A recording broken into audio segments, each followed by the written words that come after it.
The photograph fell onto my lap like a small crime. Some stories don't just tell pain, they reveal the truth. This is one of them here, Voice of Aunt. It was folded, the corner rubbed soft from being carried, of my face, younger, in a dress I barely remembered. I sat very still, and for a moment I couldn't tell whether the room had changed or I had. I had gone to the coffee shop to meet Emily's boyfriend, Klein. Just a polite nod, nothing that needed planning. I never meant to see that wallet open. He fumbled for change. The leather made a dry sound, and the photo slipped out, sliding across the table like an apology. He bent, murmured something, and tucked it back before either of us could name what it was. My hands remembered all the places that photo had lived. I pressed the creased edge with a thumb. The paper smelled faintly of pocket and coins. The leather beside it warm with a day's hold. I did what a quiet woman does first. I tested it. I ran my thumb across the fold, and the image shifted under my skin, like a memory waking. I had been calling Emily for months. Little rings that landed and left. Messages typed and saved as drafts because I did not know how to keep the sharp edges out of my voice. The phone showed the missed calls, the tiny, accusing red. I listened to my own voicemail once, just to hear the sound of a woman trying not to be a bother. My voice was small. "Hi, it's Nana. Just checking. Call me when you can." Then nothing. A pause.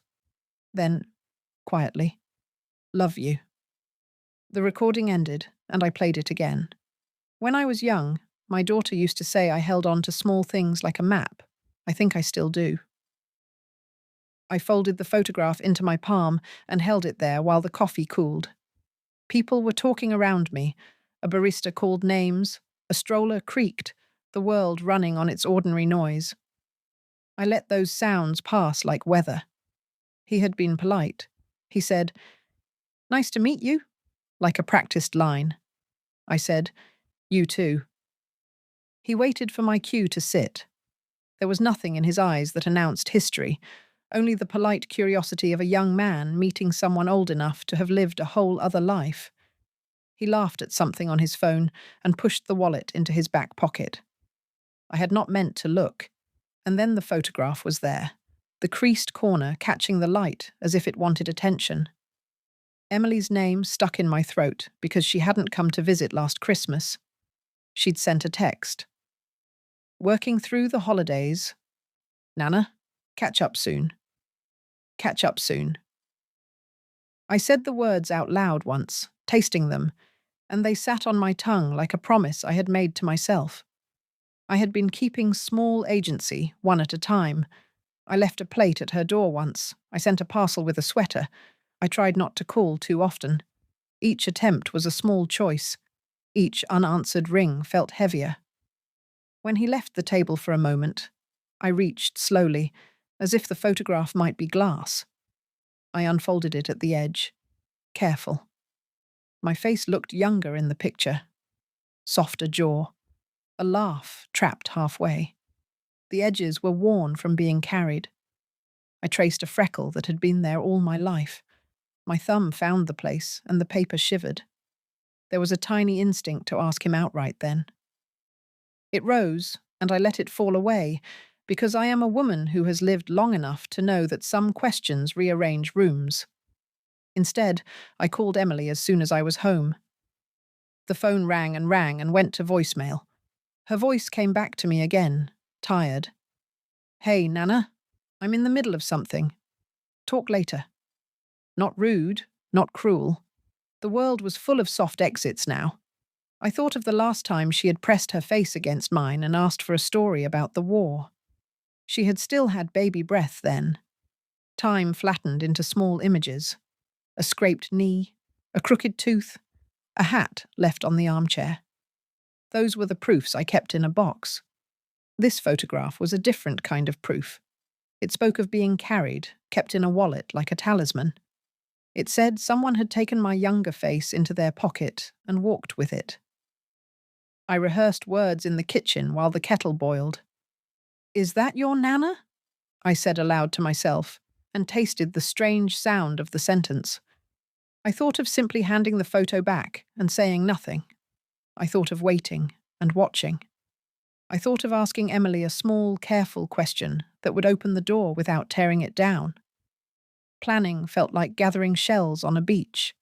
Each picked up was proof I was moving. Even the way the coffee cooled felt instructive. I could feel the evening settling into a particular silence that makes you notice the dust motes. I put the photograph on the mantel beside an old clock that no longer kept perfect time. It looked out of place, like an accusation in a family portrait. Each minute, I looked again. Each minute, the memory of the photograph edged closer. There was one moment, maybe 2 hours later, when I almost went back to him and simply asked. I walked to the window and watched a car pass. The city did not pay attention. I imagined saying, "Whose photograph is that?" and letting him speak. But I also knew how quickly answers can be followed by doors closing. So I did the other thing an old woman has learned. I waited, and I kept small records. I wrote the time on a scrap of paper and slipped it into my purse. It felt foolish, like some private census. But I needed to hold something tangible. Before I went to bed, I listened to the messages on my phone again. A different one, older. Emily's laugh when she was 9, singing badly to the radio. I let that play until it crackled into the night. I slept with my hand over the photograph on the mantel, like it was a map I didn't yet understand. I don't know when the doubt first became a belief. I only know how the photograph sat heavy in my chest the next morning. I couldn't tell if time had betrayed me, or blood had. The phone started ringing differently after that day. Not the quick, bright ring that used to make me rush across the room. Now it rang like it knew no one would answer. I'd stare at the screen a little too long. Emily flashing once, twice, then fading.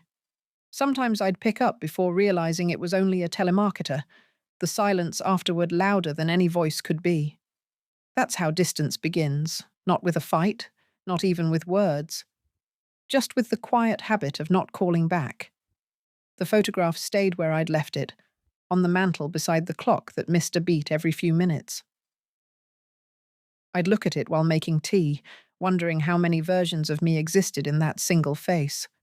The young woman in the photo, the mother who held too many goodbyes, the grandmother now waiting between rings.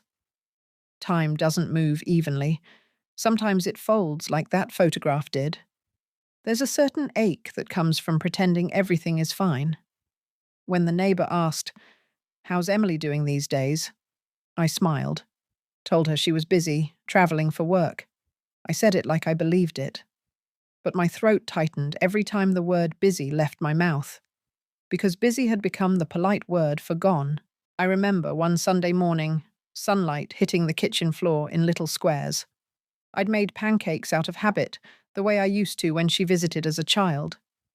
I placed 2 plates out, caught myself, and quietly put one back. That's the kind of moment that leaves no bruise, but still hurts. I started keeping my phone near the stove, in case she called while I was cooking. I'd glance at it every few minutes, pretending to stir the pot just to make the wait look busy. The absurdity of it made me laugh sometimes, that kind of tired laugh that sounds like breathing. The thing about raising someone is you start carrying their habits too. Emily used to hum while she washed dishes. After she left, I kept humming. Same tune, same rhythm, maybe so the silence wouldn't notice she was gone. A friend from church mentioned she'd seen Emily's pictures online. "She looks happy," she said, passing her phone to me. I looked. There she was, smiling beside a man with kind eyes, the same man whose wallet had carried my face. My chest felt hollow in a strange, new way. It wasn't jealousy or anger. It was the shock of realizing that the people you love keep living stories you know nothing about. I didn't ask how long they'd been together. I didn't need to. You can tell by the way 2 people stand near each other, the unspoken gravity of it. The photo online showed them close enough for shoulders to touch, heads tilted in the same direction. Comfort doesn't fake itself that well. That night, I opened the little box where I kept Emily's childhood drawings. One of them showed a stick figure with white hair, me, holding a heart in both hands. Beneath it, she'd written in crooked letters, "Nana keeps everyone safe." I touched the faded crayon marks and wondered when she had stopped needing that safety. Or maybe when she had stopped believing I still offered it. I found myself drafting messages I never sent. "Dinner tomorrow? I made your favorite soup. Just wanted to hear your voice. Miss you." They sat in my phone like quiet passengers, unsent and unread. I deleted them after a while, not out of anger, just a kind of surrender. You can't force someone to remember you. You can only stay remembered by the space you once filled. One evening, the landline rang, the old one that only a few people had the number to. My first thought was finally. My second thought was, don't sound desperate. I picked up carefully. But it was Martha, from the old neighborhood, chatting about her grandson's wedding. I listened, smiled at the right places, even laughed once. Then she said, "I heard Emily moved in with a young man. Isn't that nice?" My hand froze mid-air. Moved in. I didn't even know she'd moved out of her old apartment. After the call, I sat on the porch with my tea growing cold. The street was quiet, except for the sound of a dog barking 2 houses away. I thought of how small the world had become, just enough to fit inside that photograph on the mantel and a name I barely knew. "She used to call me for lullabies," I whispered to the empty porch. "Now I call her for silence." The air didn't answer, but it carried the truth well enough. There's a peculiar stillness that visits old houses at night. The walls seem to remember more than they should. I caught myself listening. Not for a phone ring this time, but for the faint echo of Emily's footsteps that lived somewhere between memory and imagination. They never came, of course. But some habits are tender enough to keep. Sometimes I wonder if she ignores the calls out of guilt, or if guilt needs answering at all. I'd like to believe she's just caught up in life, that she'll call when she has news worth sharing. But every day that passes stretches that belief thinner. I started talking to her through objects, setting her favorite mug on the counter, folding the quilt she'd used when she was small. The heart finds strange ways to keep people close. And yet, beneath the softness, something sharper was forming. Not anger exactly, but a quiet alertness. I had seen his eyes once. The man with my photograph. There had been something there. Something old. Maybe recognition. Maybe regret. The thought circled like a moth around light, refusing to rest. I didn't tell anyone about the photograph. It felt like a secret that didn't belong to me alone. I just kept looking at it, trying to imagine how it ended up in that wallet, traveling through lives that had forgotten to circle back. Sometimes, while watching the clock miss another beat, I thought, maybe the photo was never lost. Maybe I was. I turned off the light that night and let the phone stay silent beside me. I wasn't angry anymore, just tired of waiting for a sound that might never come. But the ache was there, soft, steady, patient. Sometimes distance starts with one ignored ring. It was the grocery store where it happened, the one near the park, with the flickering light above the bread aisle. I had gone out for milk and tea bags, the small errands that make you feel alive when the house feels too still. He was there, leaning over the fruit section, holding an apple to the light like he was trying to read something written on its skin. I recognized him before I could stop myself. That same calm face, the same eyes that had looked at me over coffee weeks ago. My stomach tightened, the way it does before a storm that doesn't make noise. He saw me too, smiled like people do when they remember a polite introduction. "Hello, Mrs. He hesitated. I finished it for him. Harper. He nodded, awkward but warm. Right. Good to see you again. It should have been a casual meeting, but my chest wouldn't agree. Something about his voice tugged at a place I hadn't opened in years. He asked if I'd been well, if I needed help carrying anything. Simple, good-hearted questions, but every word sounded like déjà vu. I told him I could manage, and we walked toward the counter side by side. The air between us was polite, light, unbearable. When he reached for his wallet to pay, my throat went dry. That same brown leather, same faint crease where the photograph had been folded. He noticed me looking and smiled. "This old thing?" he said. "My dad gave it to me when I turned 18. Said it would bring me luck." I laughed, too quickly. "Did it?" He shrugged. "I'm still here, I guess." The cashier beeped the scanner. That sound cut through the air, sharp as glass. I felt a chill from the freezer aisle behind me, a small ghost of cold that didn't leave. He picked up his bag and turned to go, then stopped halfway. "Hey, do you need a ride? It's starting to rain." I looked outside. It wasn't raining yet, just grey and heavy, the kind of sky that threatens rather than delivers. "I'll be fine," I said. "I like walking." He smiled again, polite, respectful. But there was something in that smile, a hesitation that didn't fit the moment, as if he wanted to say something but couldn't find the right century to say it in. When he left, I stood there longer than needed. The automatic doors opened and closed behind him, letting in air that smelled faintly of rain and old paper. I watched him walk away, tall, steady, unaware that the woman behind him was breaking apart softly. At home, I couldn't sit still. I pulled out the photograph again. The corners were starting to fray now. I laid it on the table beside an old family album and tried to trace something. A line, a name, a clue. My son's face flashed in my mind. Not the man he became, but the boy who used to climb trees in the yard, his hands always smudged with dirt and sugar. He'd left home young, 23, after his wife died giving birth. He said he couldn't stay where everything reminded him of her. That was the last truth he gave me before disappearing into silence. I whispered his name now, softly, like a test. "Daniel." The sound of it filled the kitchen, fragile, unanswered. What if the man at the store, Emily's boyfriend, what if his eyes reminded me of Daniel's for a reason? There was a small tremor in me that didn't feel like coincidence. I went to the closet, took out the old shoebox marked family. Inside were clippings, letters, one hospital wristband, 2 black and white photos of Daniel holding a baby. He'd never said what happened to the child after his wife's death, only that he took care of it.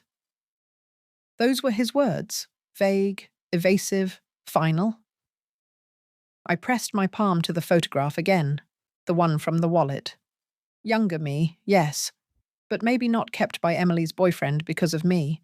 Maybe from someone who remembered me, someone connected by blood. The thought was absurd and possible at once. I felt dizzy from the weight of it. That evening, I found Emily online, her profile, her smile next to his. I stared at the man's eyes for a long time. There it was, that same faint squint Daniel had when he was nervous. Even the way he tilted his head to one side, not perfectly centered, always half curious. I hadn't noticed until then, but it was all there. The air in the room felt heavier. I opened the window. Cold wind swept in, bringing the smell of rain and pavement. My hands shook slightly, not from fear, but from knowing too much at once. I tried to tell myself it was coincidence. The world is full of similar faces, but denial doesn't last long when the heart starts recognizing things the mind won't admit. I called Emily that night. Voicemail. Again. Her voice was bright, distracted, distant. "Hey, Nana. Sorry, been crazy busy lately. Call you soon, okay?" She said soon, like it meant something measurable. I hung up before the beep ended. For the first time in years, I dreamed of Daniel. He was standing by the porch, holding a baby I couldn't see clearly. He looked tired, but peaceful. "She'll be okay," he said, and I woke up before I could ask who he meant. The morning felt sharp with questions. I made tea, but my hand trembled enough to spill some. The photograph lay by the sugar bowl, quiet, certain. Every truth I'd avoided now seemed to hum under it. Could it be? Could the man Emily loved, the man who carried my younger face, be the child Daniel gave away all those years ago? I wanted to laugh at myself, call it madness. But madness has a way of choosing the reasonable. I remembered how he'd looked at me. Not like a stranger, not quite like a friend either. Like someone remembering a lullaby they'd never learned, but somehow knew. The clock ticked unevenly, one beat short every minute. I stared at the photograph again, at that woman who used to believe time made things clearer. It doesn't. It only brings them closer. Would you forgive them if this happened to you? The rain finally started. I watched it blur the street outside, each drop tracing a memory I hadn't asked for.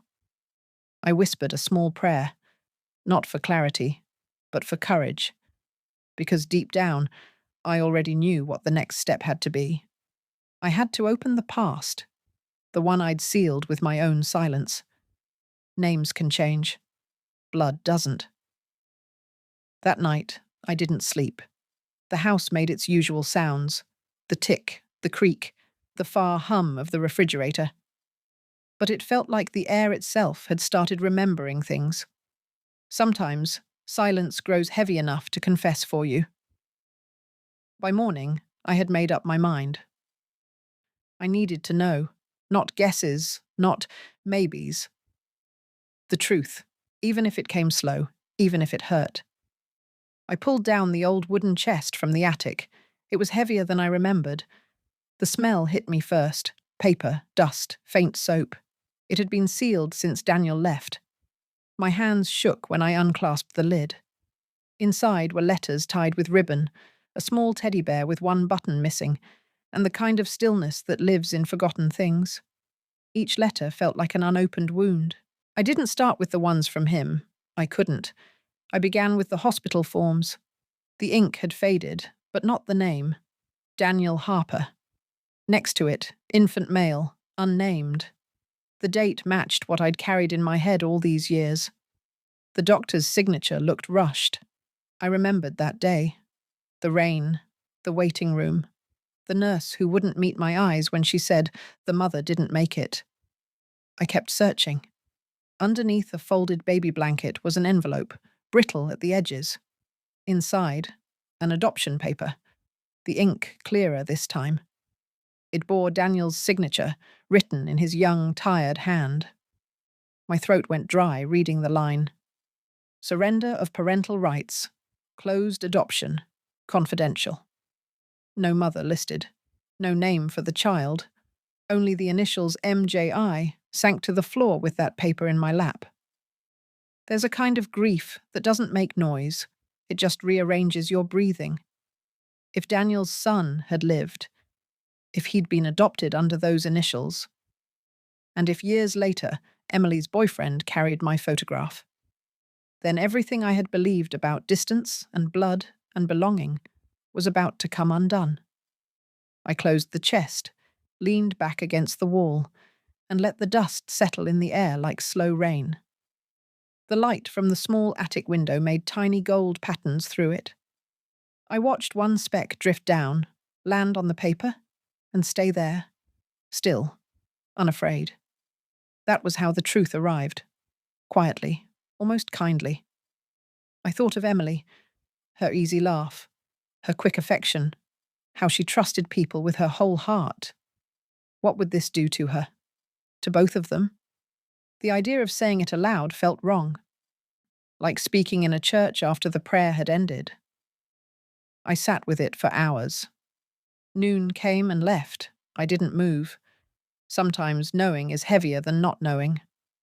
By evening, I wrote a letter, Not to send, just to steady myself. My dear Emily, you carry my love in ways you don't even see.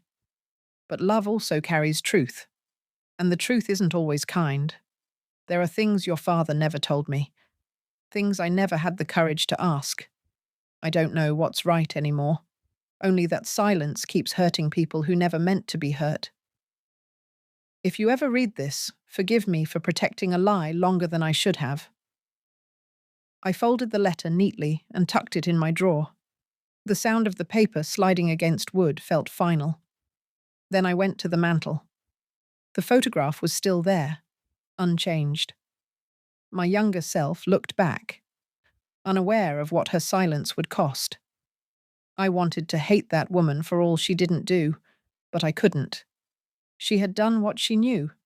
The best people can manage with what they're given. The next morning, I walked to the records office downtown. The clerk barely looked up when I asked for archived adoptions from the year Daniel's child was born. She pointed to a computer screen, told me to search by code. My fingers trembled as I typed MJ Harper into the form. A few results appeared, most sealed, one partly visible. Male, born in state, adopted at 3 months. The new name field read, Michael Jameson. Michael. The name tasted unfamiliar and painfully close. I printed what little I could and walked home in a fog. On the porch, I sat for a long while, staring at the trees. My heart knew before my head caught up. Emily's boyfriend's name was Michael. There it was, the quiet, unbearable symmetry of life folding in on itself. I went inside, closed every window, and let the house hold me. I didn't cry. It wasn't a crying kind of pain. It was older than that. The kind of ache that moves into your bones and starts rearranging the furniture of your soul. I whispered to the empty room, "He's her cousin." Saying it made the air colder. For a long time, I just sat, hands in my lap, letter on the table, the old clock ticking its uneven rhythm like a reminder that time never fixes anything. It only hides it. Later that evening, I made tea. I didn't drink. I wrote another note, shorter this time. Michael, there are things you don't know. Please come by tomorrow. Alone. I sealed it, left it on the step by his car when I saw it parked near Emily's. I don't know what I expected. Maybe nothing. But I had to open the door for truth to walk through. That night, I couldn't stop thinking of Daniel, of how young he'd been, how certain that giving up his child would give him peace. I wanted to forgive him, and couldn't, not yet. But part of me understood.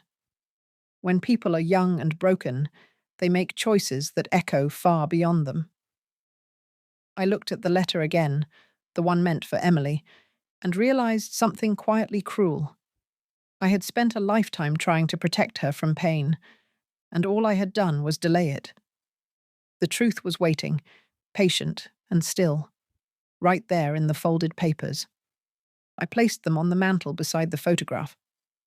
For a long time, the three of us sat there together. Me, the woman I used to be, and the evidence of everything I'd hidden. I wanted to protect them both, I whispered, voice trembling, and ended up protecting a lie. Outside, the wind shifted. Somewhere in the distance, a chime moved once and fell silent. Truth waits in paper more patiently than people do. It was a Thursday when Emily finally came. I hadn't expected her that day, maybe not at all, but when I heard the knock, something inside me knew it wasn't the mailman. The teapot was already on, the cups already set. I don't know if I'd planned it that way, or if my hands had been waiting for weeks. When I opened the door, she looked different. Not in the face. That was still my little girl's smile hiding behind adult fatigue. But in the way she stood, cautious, guarded, like someone visiting a house full of ghosts. "Hi, Nana," she said, her voice small. "You remembered where I live?" She gave a nervous laugh. "Of course I did." The air between us was polite, but thin. I asked her to come in, told her the kettle was boiling. She glanced around the living room. Same photographs, same clock, missing its beat. "Nothing changes here," she said softly. "Some things shouldn't," I replied. We sat. I poured tea, careful not to clink the cups. My hands betrayed me with a small tremor, but she didn't notice, or pretended not to. She talked about work, traffic, groceries. I nodded, let her fill the air. Small talk is what people use when they don't want to drown. After a while, she said, almost casually, "Michael's parking the car. He'll come in a bit." And just like that, the room shrank. My chest tightened. My fingers froze mid-air over the sugar bowl. "Oh," I said, keeping my voice level. "I see." He arrived a few minutes later, smiling that same kind smile. His voice filled the room easily. "Mrs. Harper, how are you?" I noticed he didn't call me Nana. Didn't know if that was mercy or distance. He sat beside Emily. Their hands brushed. She smiled in that soft way that means comfort, not performance. The photograph still sat on the mantel, face half-shadowed by the afternoon light. I saw his eyes flick toward it once, briefly, then away. We spoke of nothing for nearly 20 minutes. Weather, new coffee shops, the neighbor's cat. Every word was a bridge made of paper, and I could feel it sagging under us. Then it happened. He reached into his pocket for his phone. The wallet came out with it. Same brown leather, the thread fraying near the edge. When he placed it on the table, something inside it shifted loose. The photograph slipped out and fell near Emily's cup. The sound it made was small, just the whisper of paper hitting wood, but it tore through the room. Emily picked it up without thinking, looked at it, confused. Her brow furrowed. Who is this?" He blinked. "Oh, it came with the wallet, I think. Old photo." "Came with it," she said, laughing lightly. "It looks like Nana when she was young." The laugh stopped halfway when she looked at my face. Silence. Even the clock seemed to hold its breath. Michael turned toward me, his expression faltering. "It is, isn't it?" I nodded slowly. My throat was dry, voice barely a whisper. "Yes, that's me." Emily looked between us, first curious, then unsettled. "Why do you have it?" He looked lost for words, genuinely lost. I told you it was in the wallet when my dad gave it to me. Said it was good luck." Her voice cracked just slightly. "Your dad gave it to you?" I leaned forward, calm, but trembling inside. "What was your father's name, Michael?" He hesitated. "Daniel Jameson. Why?" It was like time folded in half. The sound in my ears changed. A rush of blood, a far hum, the teacup trembling against porcelain. Emily's lips parted, but no sound came out. I looked at Michael again, really looked. The lines near his eyes, the faint scar under his chin, the same place Daniel had cut himself on the fence when he was 12. My hands went cold. "Daniel Harper," I whispered. "Your father was born Daniel Harper." He frowned, half smiling in disbelief. "What?" I slid the folded paper, the adoption record, across the table. "I kept this," I said. "All these years. He was my son." Emily stood abruptly. "Wait, are you saying—" Her voice trembled, then broke entirely. "Nana, are you saying he's—" "Your cousin," I finished quietly. "He's Daniel's son." The room filled with the kind of silence that presses against your ribs. Michael stared down at the paper, eyes darting between the name and the date, then to me. He didn't speak. He didn't need to. I could see the recognition sinking in, slowly, cruelly.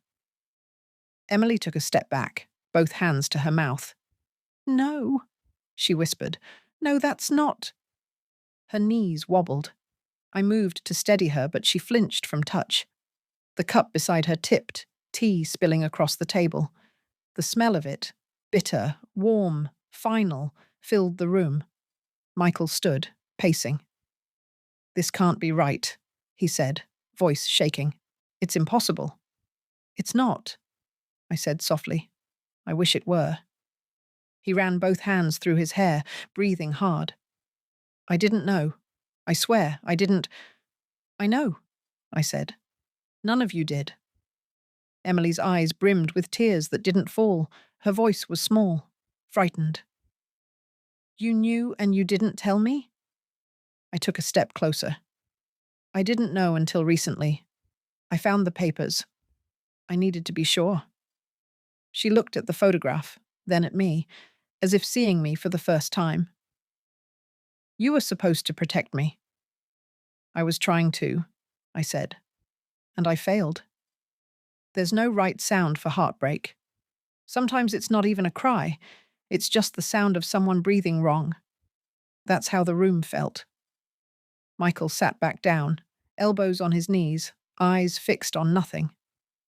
Emily stood by the window, her reflection trembling in the glass. No one moved for a long time.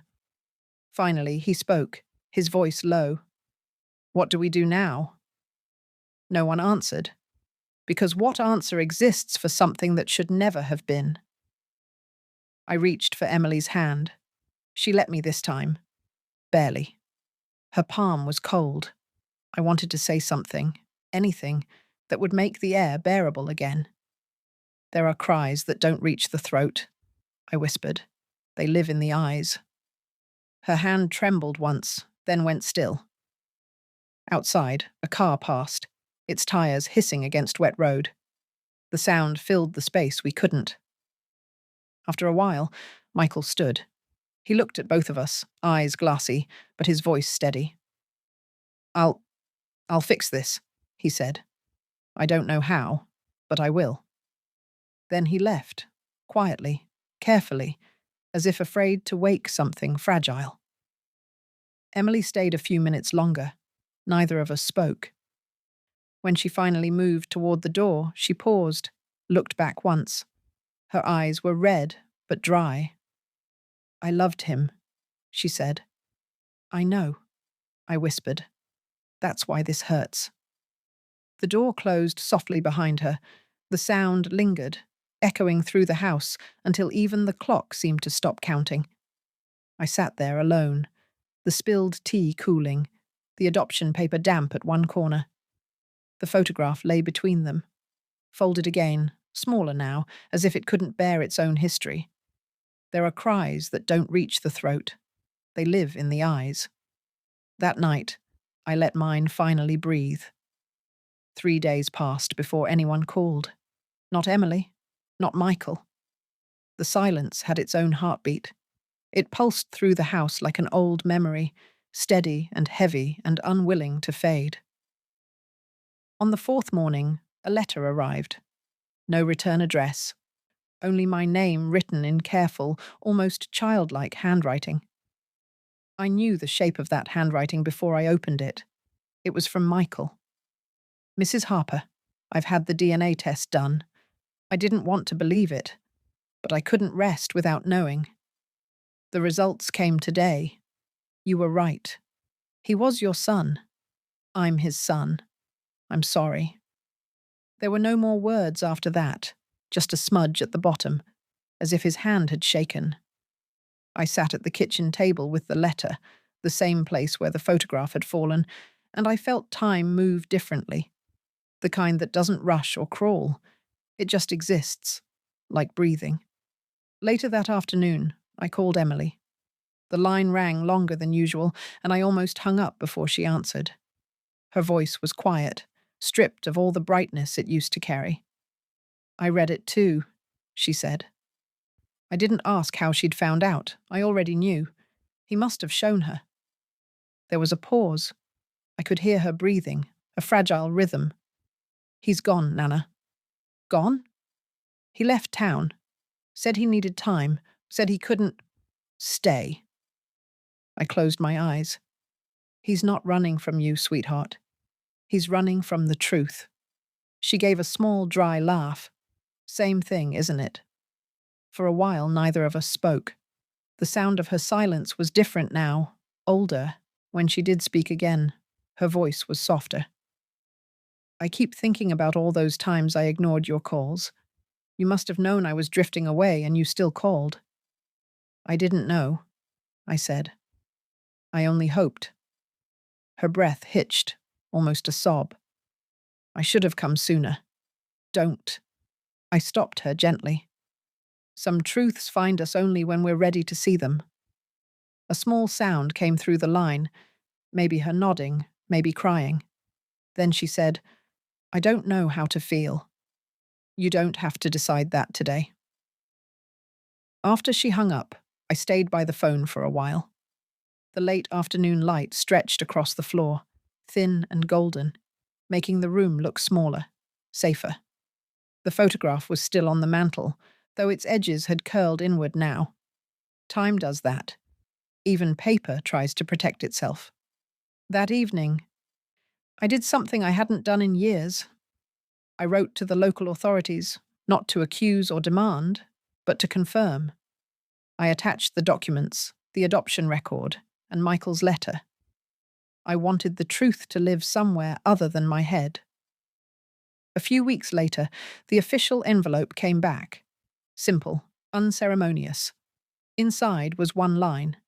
Confirmed. Biological connection established between Daniel Harper and Michael Jameson. No apology, no comfort, just fact. I folded it, placed it inside the chest with the other papers, and locked it. For the first time in months, I slept through the night. Days became weeks. Emily didn't visit, but she wrote little notes, simple sentences that smelled of healing. I've moved out, staying with a friend for now. I'm okay, just need quiet. I saw Michael's mum's grave, left flowers. I think he'd like that. Sometimes she added a heart at the end, small and uncertain. Each one felt like forgiveness, learning how to walk. I began gardening again. Small things at first, mint, thyme, lavender, plants that don't demand much, but give more than they take. The smell filled the porch, soft and green. Neighbours stopped by sometimes. I smiled more easily than before. Grief, when lived through fully, becomes something else, not joy, but space. One evening in late spring, there was another knock. I opened the door to find Michael standing there. He looked older, though only months had passed, like someone who'd walked through too many truths. I didn't know if I should come, he said. I didn't know if you would, I answered. He stepped inside. His eyes caught the photograph on the mantel. Still there, still watching. He smiled faintly. You kept it. I keep what's real, I said. We sat. I poured tea, and this time my hands didn't shake. He told me he'd moved away for a while, worked in another city, tried to untangle his life. I thought knowing would ruin everything, he said. But not knowing was worse. Truth has its own mercy, I told him. It hurts first. Then it heals where lies used to live. He nodded slowly. Emily doesn't hate me. We talked. I breathed out. She won't. She just needs time. He looked down at his cup. She said you saved her. I smiled softly. No. I just stopped the silence from doing what it does best. The clock ticked behind us, still missing that one beat. Imperfect, but steady. When he left, he hugged me. Not as a stranger, not quite as family either, but something in between. Maybe both. Before walking out, he turned and said, You know, you look like you do in the picture. I laughed quietly. Older, I hope. He smiled. Wiser. After he left, I stood by the window and watched him disappear down the street. The sun was setting, soft and gold, turning everything into forgiveness. I whispered to the empty air. I stayed silent, but the truth found its voice. Stories like this never fade. Voice of aunt. Then I sat with my tea, let the last light of day rest on the photograph. And for the first time in years, the house didn't feel heavy. Forgiveness had moved in quietly, not as a guest, but as something that belonged there all along. I didn't win anything, I just stopped losing myself.